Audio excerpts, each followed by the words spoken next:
దేవుని పరిశుద్ధ నామమునకు ఘనత, మహిమ, ప్రభావములు కలుగును గాక. హల్లెలూయా. మరొకసారి ఈ అనుదిన బైబిల్ ధ్యానములకు మీ అందరినీ మన రక్షకుడు ప్రభువైన యేసు క్రీస్తుల వారి పరిశుద్ధ నామములో ప్రేమతో ఆహ్వానిస్తున్నాను. ప్రియులారా, యేసు క్రీస్తు ప్రభుల వారు బోధించినటువంటి దేవుని రాజ్యమును గూర్చినటువంటి ఉపమానములను ధ్యానిస్తూ ఉన్నాం. వాటిలో మరి దీపమును గురించి మాట్లాడుకుంటున్నాం. మార్కు సువార్త 4వ అధ్యాయము 21 నుండి 23 వరకు ఉన్నటువంటి లేఖన భాగాల్లో మనం చూసినట్లయితే, యేసు శిష్యులతో ఇట్లా, నేను దీపస్తంభము మీద ఉంచబడుటకే కానీ కుంచము క్రిందనో మంచము క్రిందనో ఉంచబడుటకు కాదు. రహస్యమైనవన్నీయు బయలుపరచబడకపోవు, దాచబడినవన్నీయు బహిరంగము చేయబడును. వినుటకు చెవులున్నవాడు వినుగాక. దేవుని నామానికి మహిమ కలుగును గాక. ఇక్కడ ఒక మర్మము, ఒక రహస్యాన్ని గురించి ఆయన బోధిస్తూ ఉన్నాడు.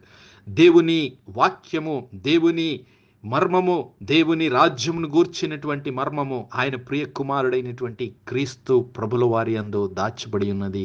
ఆ క్రీస్తు ప్రభుల వారు దేవుని యొక్క శక్తియు, దేవుని యొక్క జ్ఞానమును, దేవుని యొక్క నిత్య జీవపు వెలుగై ఉన్నాడు. హల్లెలూయా. యుగ యుగములుగా మరి దేవుడు దాచినటువంటి సత్యము తన ప్రవక్తల ద్వారా, తన మరి ప్రజల ద్వారా, తన వాక్యము ద్వారా అనేక సార్లు బట్టబయలు చేసినటువంటి మర్మము క్రీస్తు ప్రభుల వారిని గూర్చినటువంటి మరి మర్మము. ఆ క్రీస్తు ప్రభుల వారి నామమందు విశ్వాసముంచి వారు మరి వారి పాపములన్నిటికీ క్షమాపణ పొందుకొని వారు మరణములో నుంచి నిత్య జీవపు వెలుగులోనికి నడిపించబడతారని యేసయ్య ఆ సత్యాన్ని తెలియజేశాడు. అలాగే మత్తయి సువార్త 5వ అధ్యాయములో మరి ఈ యొక్క దీపస్తంభము గురించినటువంటి ఉపమానము మరి యొక్క మర్మమును బోధిస్తుంది. మత్తయి సువార్త 5వ అధ్యాయము 14 నుండి 16 వచనాలు మనము గమనిస్తే, మీరు లోకమునకు వెలుగయ్యున్నారు. కొండ మీద ఉండు పట్టణము మరుగయ్యుండనేరదు.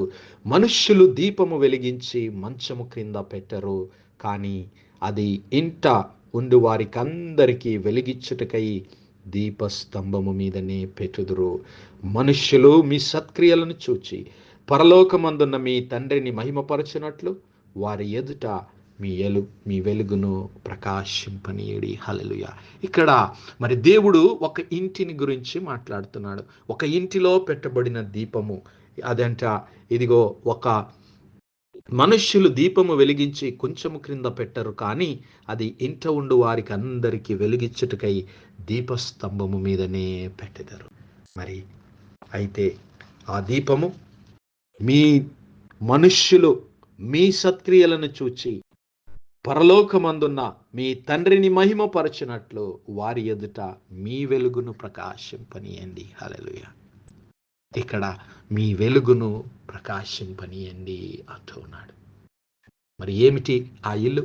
ఏమిటి నేను ప్రకాశింపజేయగలిగినటువంటి ఆ వెలుగు అని ఈరోజు మనం ధ్యానించినట్లయితే, ప్రియులారా, మనందరము దేవుని యొక్క ఇల్లై ఉంటూ ఉన్నాం. నీవు నేను మరి దేవుని సంఘమే ఆయన ఇల్లు, దేవుని రాజ్యమే ఆయన ఇల్లు.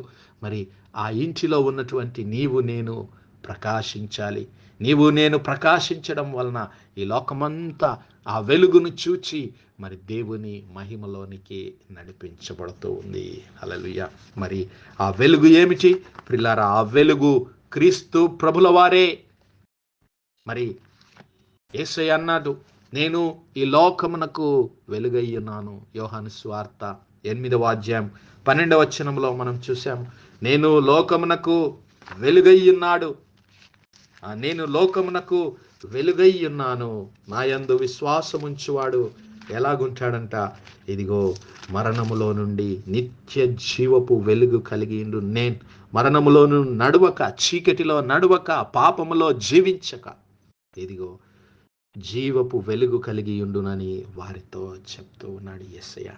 మరి ఏమిటి ఆయన అనుగ్రహించేటటువంటి వెలుగు?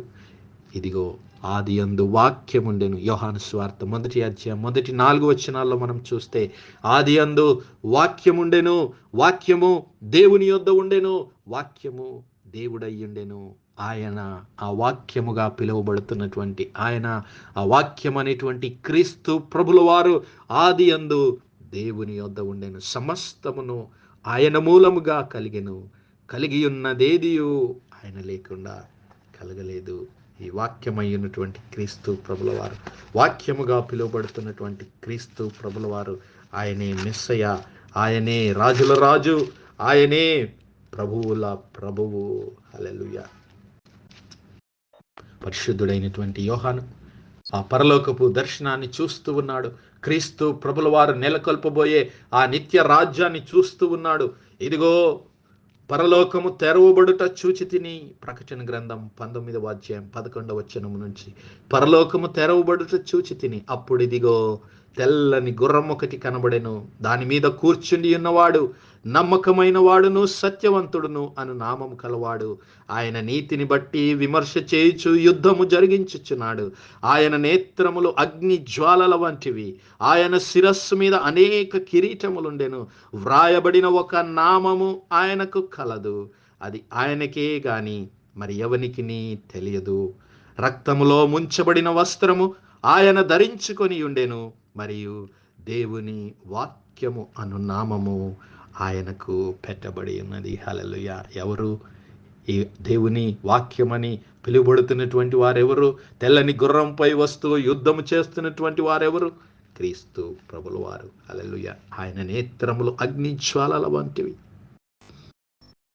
అంతేకాదు, పరలోకమందున్న సేనలు శుభ్రమైన తెల్లని నారబట్టలు ధరించుకొని తెల్లని గుర్రములెక్కి ఆయనను వెంబడించుచుండిరి. ఇదిగో జనములను కొట్టుటకై ఆయన నోటి నుండి వాడిగల ఖడ్గము బయలువెడలుచున్నది. ఆయన ఇనుప దండముతో వారిని ఏలును. ఆయనే సర్వాధికారియగు దేవుని తీక్షణమైన ఉగ్రతను మద్యపు తొట్టిని త్రొక్కును. రాజులకు రాజును ప్రభువులకు ప్రభువును అను నామము ఆయన వస్త్రం మీదను ఆయన తొడ మీదను వ్రాయబడి ఉన్నది. హల్లెలూయా. అది క్రీస్తు ప్రభుల వారి మహిమ దర్శనము. ఆ పరిశుద్ధుడైనటువంటి యోహాను చూస్తున్నటువంటి క్రీస్తు ప్రభుల వారి దర్శనము, ఆ వాక్యమయ్యున్నటువంటి క్రీస్తు ప్రభుల వారి దర్శనము. ఆ వాక్యము, ఆ క్రీస్తు ప్రభుల వారు ఆదియందు దేవుని యొద్ద ఉన్నాడు.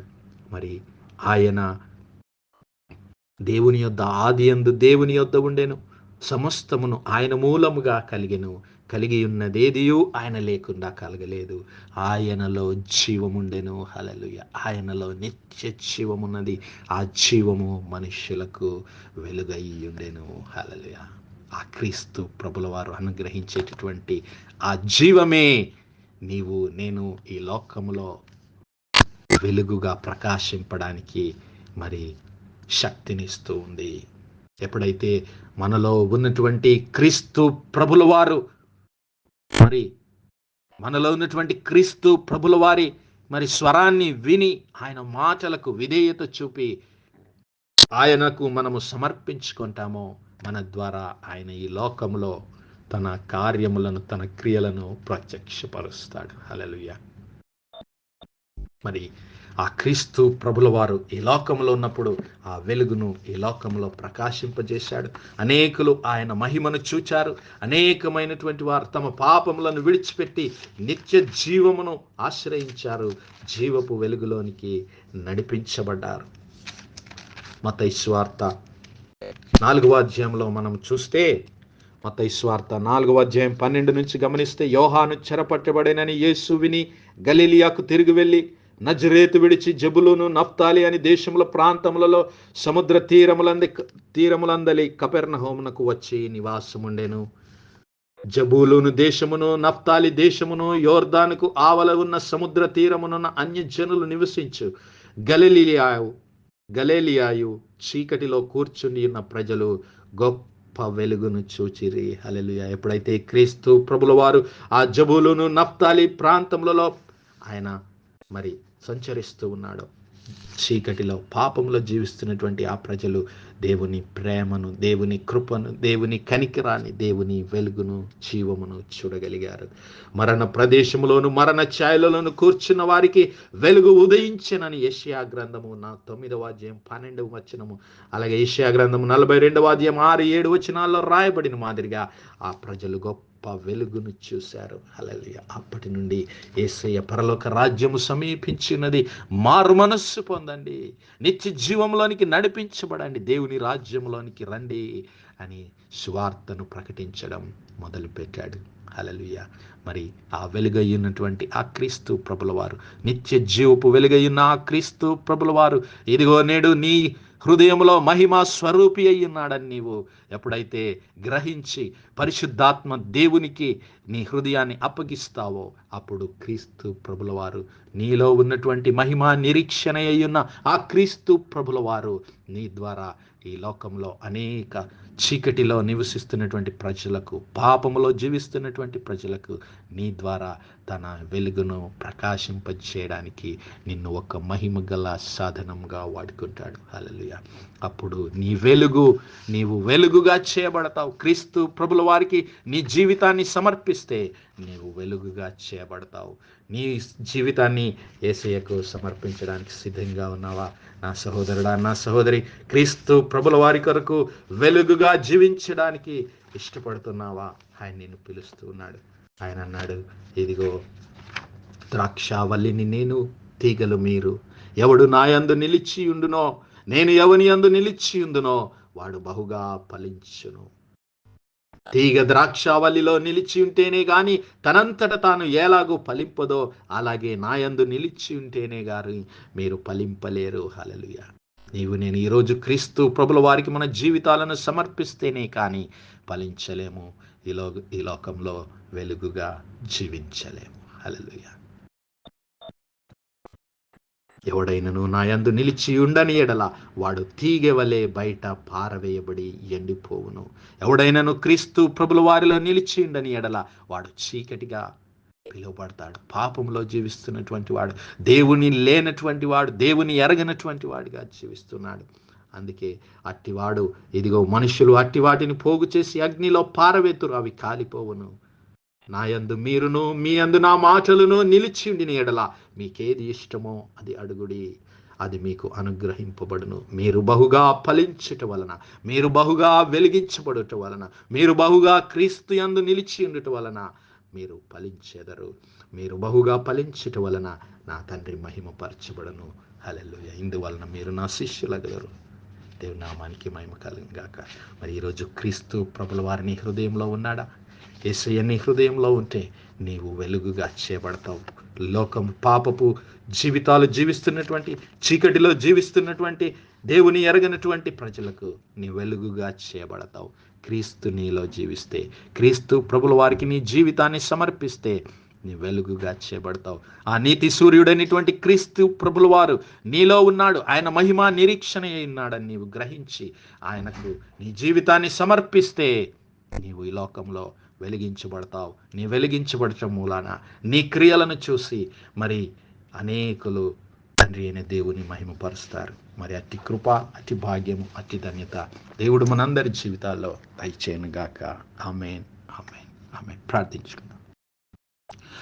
హల్లెలూయా, హల్లెలూయా, హల్లెలూయా, హల్లెలూయా. స్తోత్రం, స్తోత్రం, స్తోత్రం, స్తోత్రములు తండ్రి. పరిశుద్ధుడా, మహోన్నతుడా, సర్వాధికారివైన దేవ, సర్వోన్నతుడా, సర్వశక్తిమంతుడా, సర్వకృపానిధి తండ్రి, అత్యున్నత సింహాసనంపై ఆసీనుడైన మా ప్రియ ప్రభువా, ఉదయకాలం మొదలుకొని ఇంత మట్టుకు మీ చల్లరెక్కల నీడను భద్రపరిచి అయ్యా మరొకసారి మీ ప్రియ కుమారుడైన యేసు క్రీస్తు ప్రభుల వారి పరిశుద్ధ నామములో దేవా మీ కృపా సింహాసనం యొద్ద ప్రార్థించడానికి సజీవ లెక్కలు ఉంచారయ్యా. మీకే స్తుతులు, స్తోత్రాలు చెల్లిస్తున్నాం. అవును మా ప్రభువా, మీ యొక్క పరిశుద్ధాత్మ సహాయం, కాపుదల, ఆదరణ బట్టి మీకే వందనములు, స్తుతులు, స్తోత్రాలు. మీ ప్రియ కుమారుడైనటువంటి యేసు క్రీస్తు ప్రభుల వారు మాలో మహిమ నిరీక్షణ అయి ఉన్నాడని గ్రహించి ప్రభా, నీతి సూర్యుడైనటువంటి క్రీస్తు ప్రభుల వారికి మా జీవితాలను సమర్పించుకొని ఈ లోకములో వెలుగుగా జీవించే కృప మాలో ప్రతి ఒక్కరికి దయచేయండి. తద్వారా యేసయ్యా మేము మీలో బహుగా ఫలించి తండ్రి అయిన దేవునిని మహిమపరిచి అనేకులను ఆ నిత్య జీవపులో వెలుగులోనికి నడిపించడానికి మీ కృపాభాగ్యం వల్ల ప్రతి ఒక్కరికి దయచేయమని వేడుకుంటున్నాం. కనికరం గల మా తండ్రి, మరి ఈ వర్తమానం విడుచున్న బిడ్డలందరినీ, కుటుంబాలన్నిటిని మీరు దర్శించండి ప్రభా. మీ యొక్క పరిశుద్ధాత్మ శక్తి చేత నింపండి. క్రీస్తు మహిమను బిడ్డల జీవితంలో, కుటుంబంలో ప్రకాశింపజేసి మీ కొరకు మహిమ గల సాధనాలుగా, కుటుంబాలుగా బిడ్డలను వాడుకోమని మహిమ, ఘనత, ప్రభావాలు మీకే చెల్లిస్తూ యేసయ్య పరిశుద్ధ నామములో అడిగి వేడుకుంటున్నాం మా పరమ తండ్రి. ఆమేన్, ఆమేన్, ఆమేన్.